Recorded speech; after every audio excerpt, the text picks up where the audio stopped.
My name is Joe Dalton, entrepreneur and business coach. Welcome to Breakthrough Brands. Each week we bring you an inspirational story and an insight to the minds of some of the top business leaders, authors and mentors from around the globe. Whatever is needed to make you shine in life and business, you'll find it here.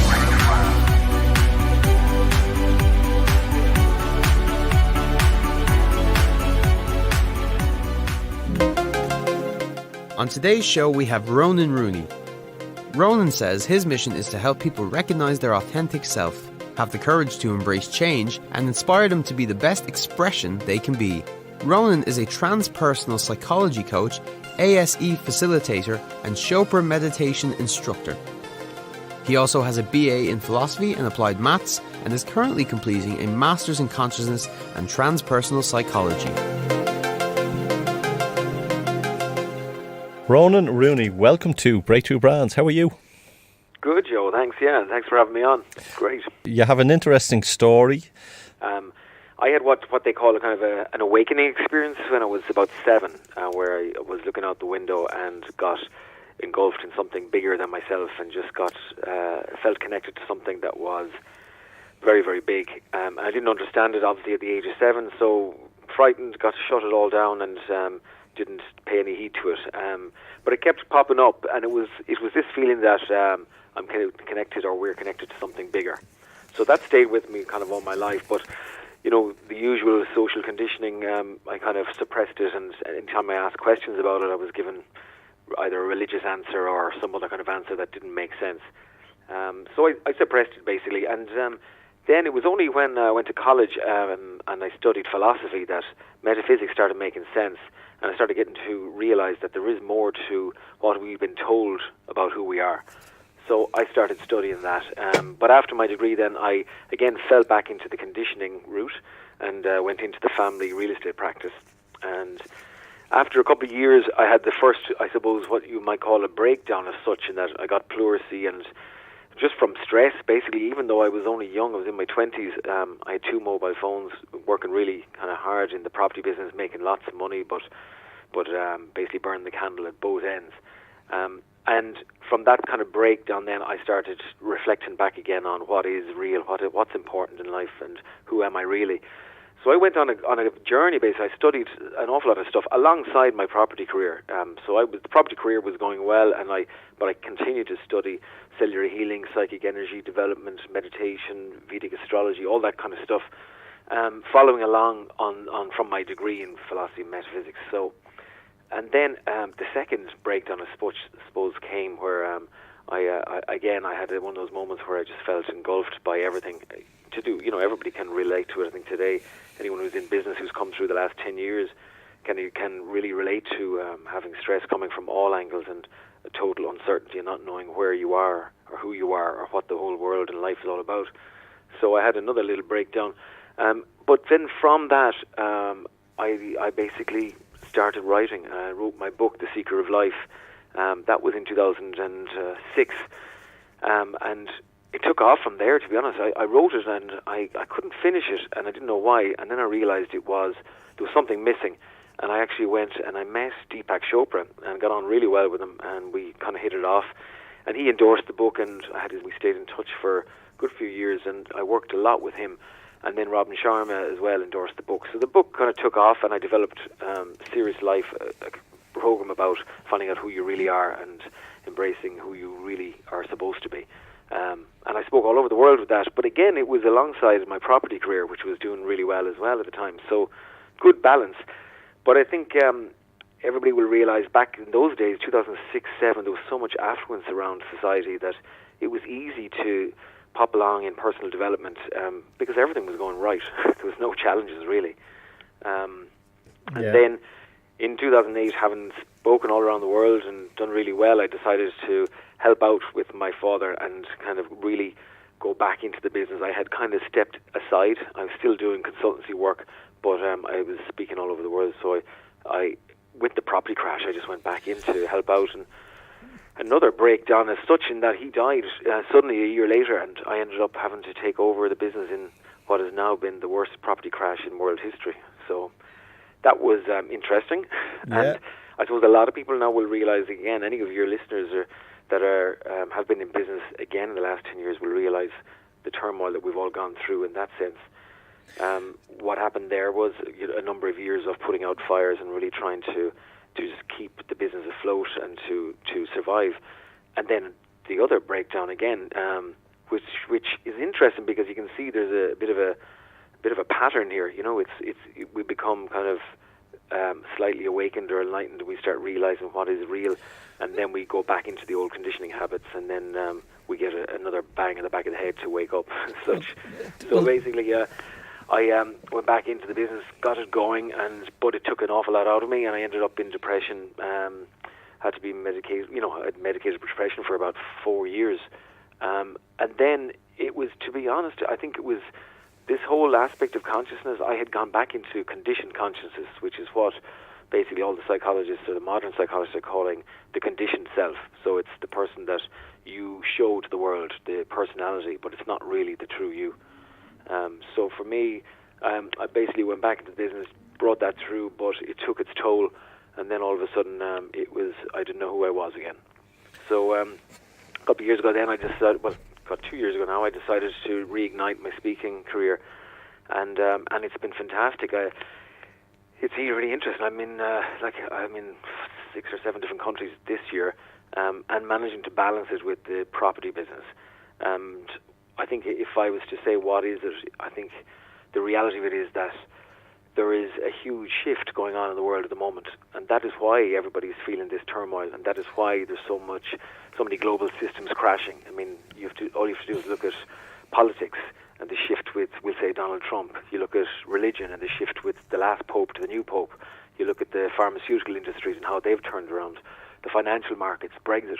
There is so much turmoil. It's because there is a systemic breakdown and because there's basically an evolution of consciousness. What you said originally about consciousness, that is what it's all about. I believe that a lot of us are being shaken to wake up to who we really are and to basically take on our strength and who we really are, and realize that we are way more than what we're telling ourselves we are. We're way more than what other people are telling ourselves what we should be. And there's an awful lot more going on than we realize. And we have to basically embrace this evolution of consciousness and start really allowing the what we call the superconscious to come through.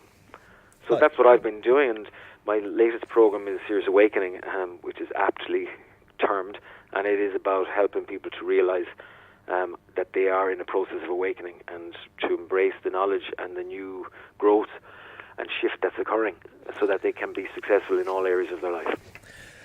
I believe what you're saying is 100% accurate. I want to throw a question at you. I think that we all need to fall. And I think why you need to fall is because when you hit rock bottom in some stage, you then have nowhere to go. You let go and you then question everything that exists around you. And by falling, and I mean, if you're suffering from depression or you're suffering from a breakdown or you've just kind of gone, what the hell is happening in my life?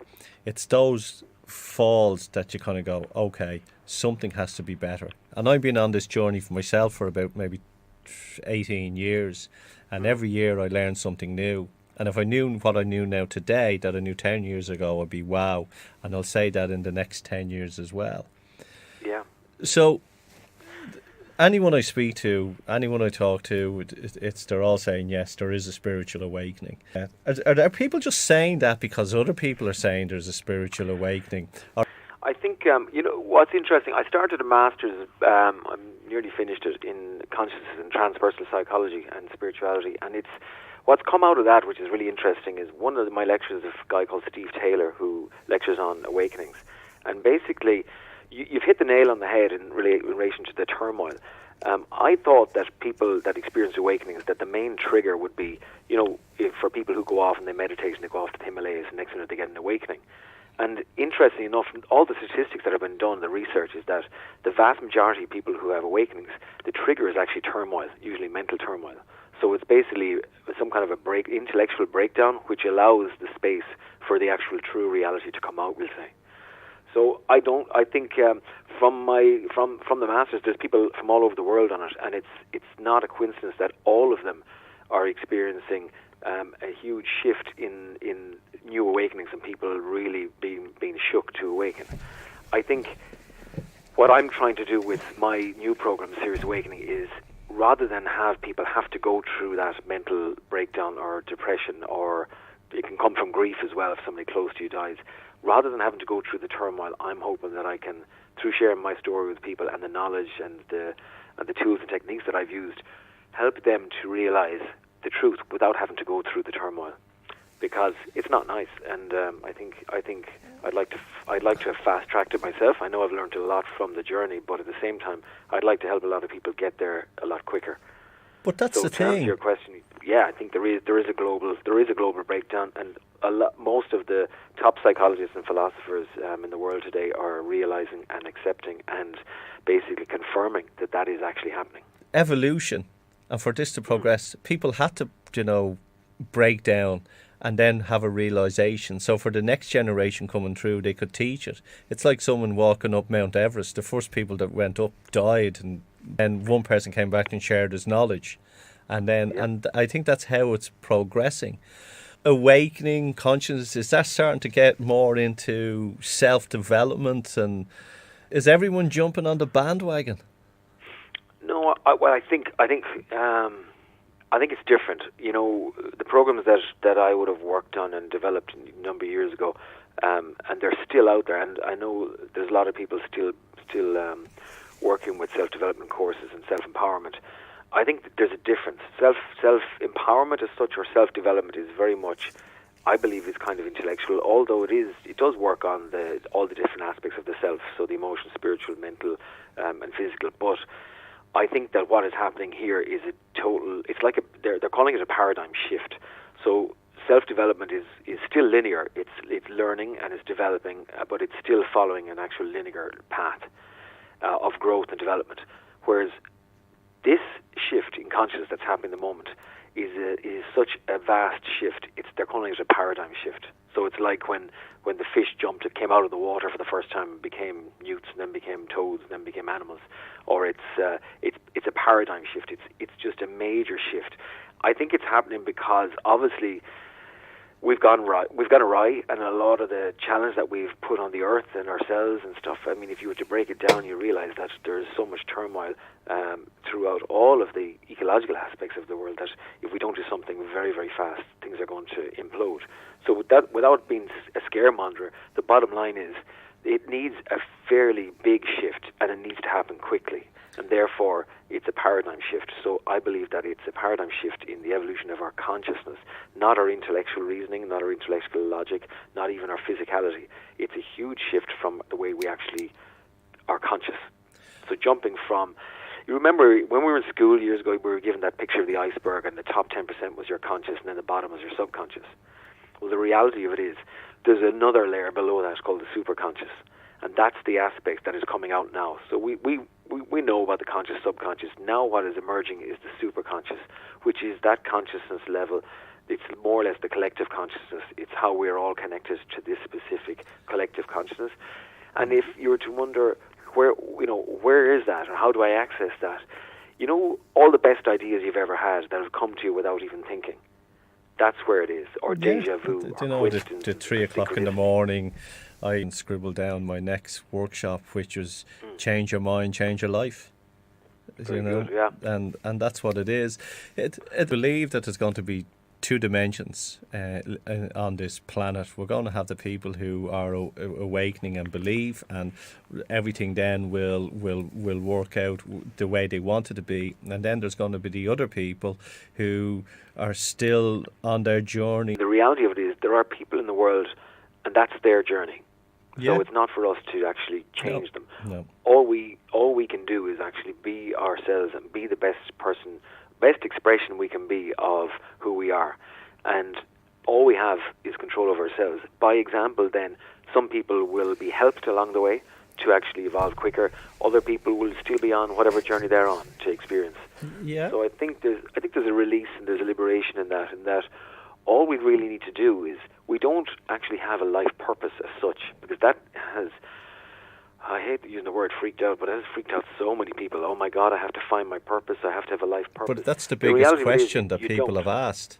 You know, the Yeah, surveys are going, the people want to know what their life purpose. No, I'm just on a journey, and it's an amazing journey that's opening up every day. yeah. I mean, Joe, there's not everybody has that, which that's a gift. I mean, the reality of it is there's an underlying consciousness that we're all connected to each other. We're all connected to it, and really, what we are and what our real underlying purpose, if you want to call it, is to be the best expression of that in the capacity that we're in. Yeah, And I think there's a liberation in that, because then it's not, I have to do this or I have to do that, or if I do this, then I will be this. None of that. All that goes out the window. And basically, all you are is your best self. That's all you have to do. But it is a case of, like in business, like if you're talking to someone about marketing, you're talking to them about digital marketing or sales or whatever. If they don't get it, there's no point talking to them about it, because they'll never get it. You only can either speak to the people that get it or the people that are on the fence. Yeah, and I'm glad you brought up business, because I think it's intriguing, because it is actually being affected in a similar way, in that all of the as far as all the colleagues I have that are in business, all of them who were looking at developing their business on the same way it has been developed up to now are the ones that are stuck and they're struggling. Those that are allowing themselves to look outside the box, to see uncertainty as an opportunity to develop even more, are the ones that are progressing. Because the world is changing so fast, you cannot use what has worked in the last decade to actually project your business and your growth forward for the next 10 years. So the reality of it is, it's not about, double my turnover, everything will be great. That's your conditioning. That's all about pleasing yourself and pleasing what other people told you should be. It's about, if you're in business, what are you in business for? Is it profit? Well, then look at the profit. Don't be looking at turnover, because that's all just feeding your ego. Basically, look at what is the real reason you're in business, and look outside of the linear projections, and look what is coming to you to make it much, much bigger.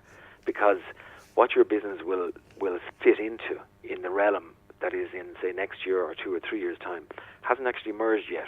So if you start using your left brain trying to logically figure it out, well, then basically you're in the past. You're 10 years ago. But if you want to actually be the front runner and be one of the most successful businesses, well, then you have to allow that super conscious aspect to come up with ideas that are outside of the box, that are what nobody else is doing, so that they will then satisfy the demands for the immediate future. That's the master's I'm doing, transpersonal psychology, and it's the reality of transpersonal psychology is beyond the ego. Yeah. Stepping out. It's like, some of the best business gurus would have said, take time out of work, step back, look at it from a different perspective. That is the reality of what transpersonal is. So that can be applied to business or to spiritual life or to physicality, everything, every aspect of yourself. If you can step out of your ego and look back and see it from a different perspective, then the actual solutions and the path becomes an awful lot clearer. Yeah. The problem is the conditioned path, the conditioned patterns of thinking that we have, that we've inherited from other people, or that we have ingrained into ourselves because of past experiences, and then the beliefs that we've come up with as a result of those experiences. Yeah. But the best liberation in all of it is that you can change it with just a touch of a button, in that in between every thought and the next thought there's a gap, and you can actually change in that gap. You can decide to change your future, because our thoughts create our reality. We jump up in the mornings and we have a shower and we prepare our wonderful bodies for the day ahead. We beautify ourselves and we step out into the world. Why do people prepare their bodies but don't prepare their mind on a morning basis for the day? Yeah, I think the reality is that we have evolved. We've evolved. Our evolution started at the survival mode. So our physicality was the first to evolve. And then our intellectual took off, and the information age of data technology is such that our intellect is so intoxicated with the data information, and media drives into that as well, and as does politics and economics and everything else that we're told is important. And the reality of it is that we miss the truth, the true nature, that we are way more than just our physicality now. We're actually way more than our actual mental realm. And to realize that, our minds and our brain, they're not us. We are the driving force. The true us, or the true person, is behind that. And the brain is just being used to actually manipulate the reality that we actually want. But the problem is that our intellect has got so intoxicated with this stimulation, and the neurons are firing in our brain, and they think that is who we are. So the reality is, you're right, we prepare ourselves, but then basically the intellect takes over, and it tells us, it dictates to us how we actually live our day. Yeah, and the reality of it is, if you're telling yourself the same thing that you told yourself yesterday, all day today, there's no room for anything to change. If you're happy with the way things are, well, that's great. But if you have any element of turmoil in your life, well, then you need to look at that and see, I have to reprogram this. And stop listening to that, we'll say, monkey on the shoulder telling you, this is how you should be. This is how it always has been. This is how it will be. You can change that. Ronan, I would have to say, I believe that I think everyone is thinking this, and it is that I know that everything is going to be okay. I know that there is something greater than me, and I don't think in the past we couldn't explain it because our minds couldn't pick it up, couldn't comprehend that there was something bigger. And I honestly know that even if things are crap on a day, I know that it's happening for a reason, and it's my mind is controlling of what I need to do next. And the mind is so powerful, it can create a reality. But it's okay. Absolutely. Yeah, I think you're right. I think if everybody had that acceptance, then the world would be so much a better place. Because I think if something challenging happens to you, two things: if you can actually accept that this is happening for a specific reason, and you step away from that and realize that, okay, I don't understand why that's happening now, but I am an integral part of a bigger plan. And in the capacity I'm in at the moment, and you're in the midst of the tornado or the turmoil, you can't actually see the truth. But if you have that acceptance that whatever happens is happening for a specific reason, and that has happened no more than you now in my life as well. There are things that have happened, and I've said, oh my God, that was the worst thing that ever happened. And then a month later, oh, so that's why it happened. And then a lot of the time it is because you're on the wrong path, and it's your actual inner self, that superconscious, telling you how to shift to get back on track. So, what do they say in the moments of turmoil? That's when we see the greatest truth. I mean, if you look at the U.S. and the politics and Trump, everybody when that happened said, "Oh my God, this is the worst thing ever." It wasn't the worst thing ever. It's probably one of the best things because it has actually flagged all of what is wrong in society. He has done more to actually help the exposure of what is out of balance than any other president. So, applaud him. And what do you do on a daily basis yourself? I'm sure you get to ask this question a lot. It's interesting you've asked that because I would have had a meditation practice for a number of years, but in the last couple of years it's more of an integral practice, which is basically touches on all the modalities. What I mean by that is we can't just focus on our spiritual aspect or our physical aspect or interrelationships or finances or career. We have to look at all those because we are part of all of those modalities. So anyway, for me, I get up at 6 every morning. I meditate for 30 to 40 minutes depending on what I've got going on. Then I go and organise. I've got kids still. I've got a couple of teenagers still. Organise their dinners and stuff like that. So back to reality. Then I go for a half an hour walk basically along the sea, and I do a 10-minute called Jumi exercise, which is somewhere between yoga and an open, expanded state of awareness. So that's what I do. Then I start my main work 9 o'clock in the morning, and basically I have each day set with specific tasks, and so it's not too rigorous, but at the same time I know each day of the week exactly where I should be focusing, and then the normal run-of-the-mill during the day is your normal work. Some days I have specific for writing, some days I have specific for property reports, some others for management, some others for development, so others for coaching. So I have them specifically set out so I know exactly what day I'm doing what. And then in the evening time I have basically a kind of a closed-down meditation, and then at night when I go to bed it's a replay of the day, what has actually happened, what I'm thankful for. And interestingly enough, there's a gratitude exercise that I do. The one in the morning is thanking for everything that I have, and I list all the things. But then going to bed at night is thanking the universe for what I'm actually going to create tomorrow, which I find is an actually really interesting one. So I have a couple of things that I do in the integral practice. So one of them is I work with kids in a school, so I do that once a week as well. And then I build other aspects around the week, but it's fairly structured that way.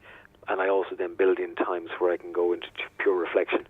Then once every 6 or 7 weeks, I'll take a day to 2 days for silent retreat. People have said to me, oh, I've tried this gratitude thing and I've tried the meditation and nothing is happening. And especially with the gratitude. And I say to people, look, if you're using gratitude and just using it from the mind, I'm grateful for my pen, I'm grateful for my car. I said, you have to feel it in your solar plexus. You have to feel it in your heart. It has to be passion. And there's talk now that the heart is now a living organism in itself, like the mind and the gut, that we now have 3 brains. It was originally 1, then it was 2, the gut, now the 3 is the heart. Do you believe that it's people now are just giving lip service to gratitude, or do you have to kind of say, look, you really have to feel this yourself to really make this work? Joe, it's a good question, because there's a trick to gratitude in that you have to be grateful for what you want to receive before you've received it. Yeah. That's the trick. And you also have to have total, full passion for it. But I think that what people have to realize is, we'll say when I meditate, I don't meditate with visualizations. So I set what the type of reality I want, but then I just relax and I go into what is called the superconscious. So there's no thought patterns there, no visualization, no projected how I want things to work out. And then I allow them to work out whichever way they want. So from a grateful point of view and from a gratitude point of view, and this might help a lot of listeners, when you try to visualize or when you try to have a reality come to you and you want to be grateful for it, if it doesn't come, you don't then turn around and go, oh, it didn't work, I'm not going to do that again, or I'm not that grateful, or whatever. It hasn't worked. The reality of it is, you won't get the reality that isn't for you. So you may think, from a conditioning perspective, that somebody might have, your parents or some of your teachers might have conditioned you to think that this is what you really want. And because it doesn't materialize, then you say, oh, that didn't work. But if it's not for you, it won't materialize. So that's the main thing with gratitude. You have to be grateful for what comes, but you also have to embrace the uncertainty and realize that I'll be grateful for whatever manifesting, but that can manifest in whatever way it's supposed to. So you have an underlying gratefulness, first of all, and then it's allow it to turn up in whatever way it should. So, like for me, I would have wanted to say, I'll give you an example. I wanted to really embrace international speaking this year, and I wanted to go on an international tour. So I started visualizing it, but then going into the superconscious and then being grateful for it happening already. But I was open to however way it was going to work. So I thought it was going on a tour with my own program, Serious Awakening, and then all of a sudden coincidences came up to bring up 3 or 4 actually co-facilitations. So, Marbella and Tuscany and stuff. So you have to be grateful, but also be open to the possibility to embrace and expect the unexpected. But if you look at your talking there, like Dr. Joe Dispenza uses that technique as well, and it's a lot to do with NLP as well, getting people into that zone. And for anyone out there that does meditate and anyone that gets into that zone, it's such a weird place to go when you have no thought at all and you're just sitting there. And when you come out of it, you kind of go, when I come out of it, like, in the beginning, it was like, wow, that was really odd. And because it was so abnormal. Well, I think, as we were talking a while ago, and I was explaining, and we were chatting about the whole linear aspect of things, and that the best way to really create the best reality for you is not linear, not rationalizing and using logic. So that type of meditation you're talking about you're right. I do primordial sound meditation. It goes into nothingness. And so when you go into that nothingness with what you want to achieve and you come out, it's not like what other people might think of meditation, where you come out and you go, okay, where is it? The reality of it is that you go into a space where you want this to come out, and then when you come back out, you just allow it to materialize in whichever way it's supposed to. But you're right, the problem is when you come out, your intellect is trying to make sense of it all, and it can't. And therefore there's a bit of a conflict. Yeah. And you have to get over that, and you say, okay, that was nice, but you don't try to reason it, or you don't try to figure it out. No more than you said there, when you go to sleep at night, it's interesting. I often, if I wake with a dream, I'll write down beside my bed, I have a notebook, I'll write down the theme of the dream, not the actual details of the dream. because usually it's not in the details, it's actually in the theme. So you're so super conscious or subconscious trying to give you an impression, but it's nothing to do with the actual data or the actual No, data. it's giving you like something's whispered in my mind about a month ago. Start changing your habits or you'll die of a heart attack, and I went, thanks for that. And hence my wife, who's a nutrition, goes, why are you changing your eating habits? I says, just she says, I've been on to you for years. Says, something told me in the night. Always listen to your wife. That's one thing I've learned as well. That's the other thing as well. It's, do you know, when you've mentioned there about manifestation, and a lot of people say, oh look, you have to believe and talk, and I have it, and this is it. And then if someone says, well, it's not working out, and they go, see, it's not working out because you said it's not working out. I think belief is huge.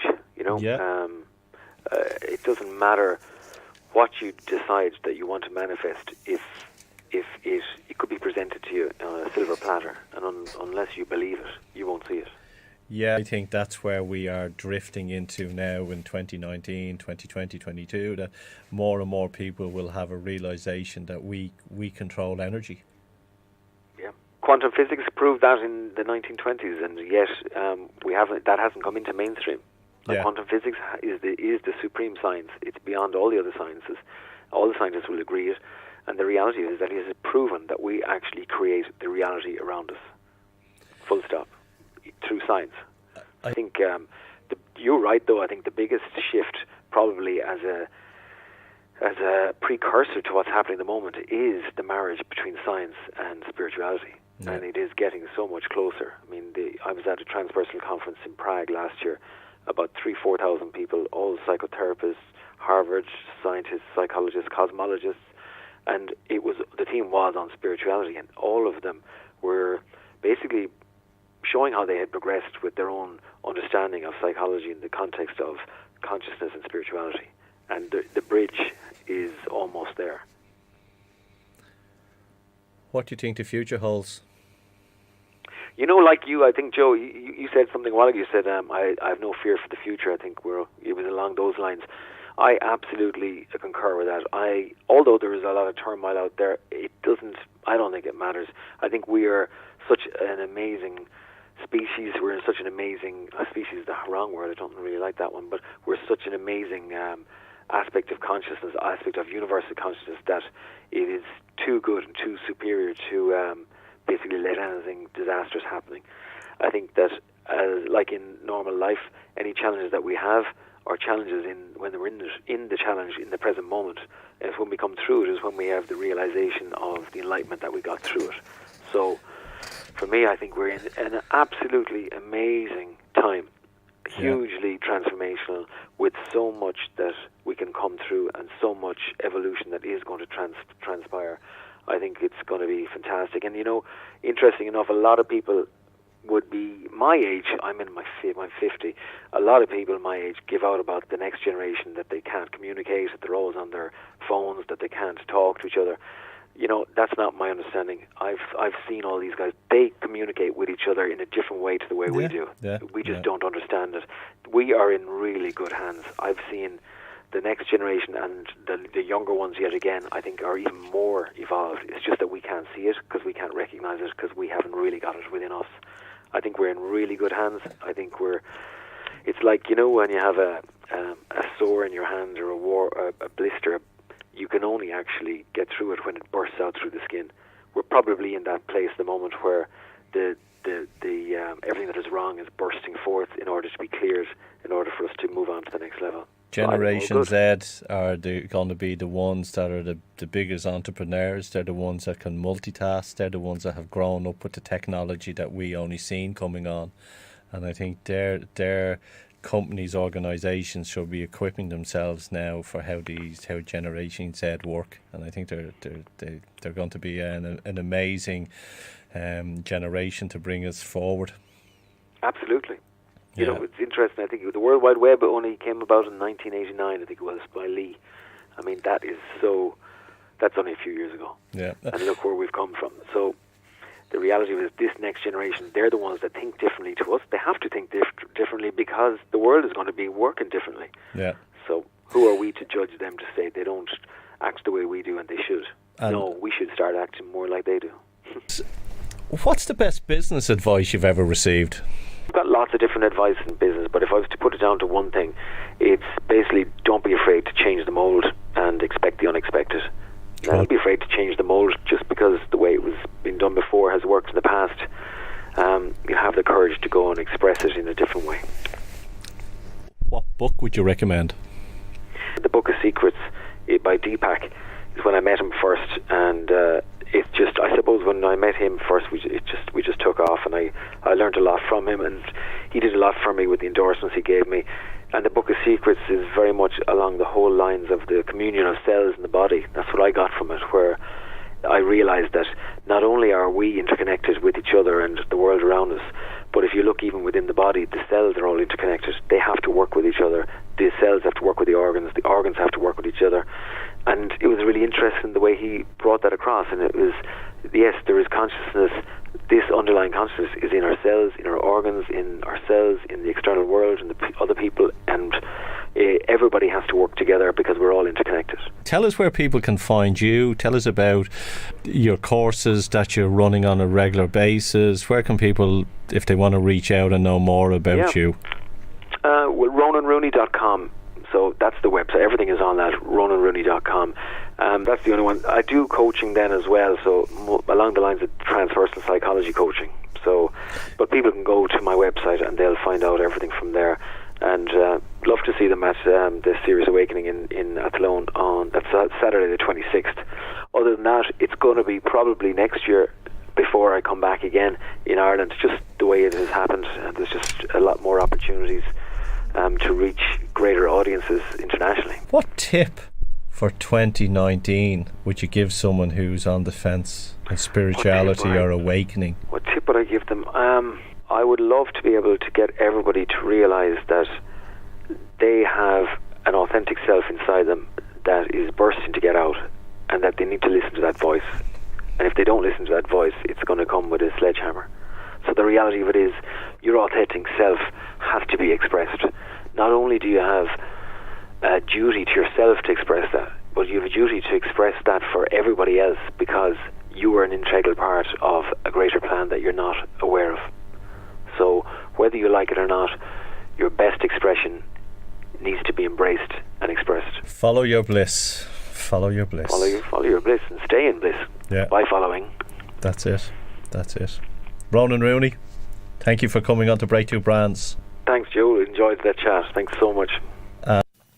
Over the years, I've had the pleasure to interview hundreds of people on my business shows, Breakthrough Brands and Business Eye. In doing so, I've put together my top 10 tips that I've picked up from my guests along the way. To discover what these are and how they may benefit you in your business, please click on the link below or go to joedalton.ie/discover.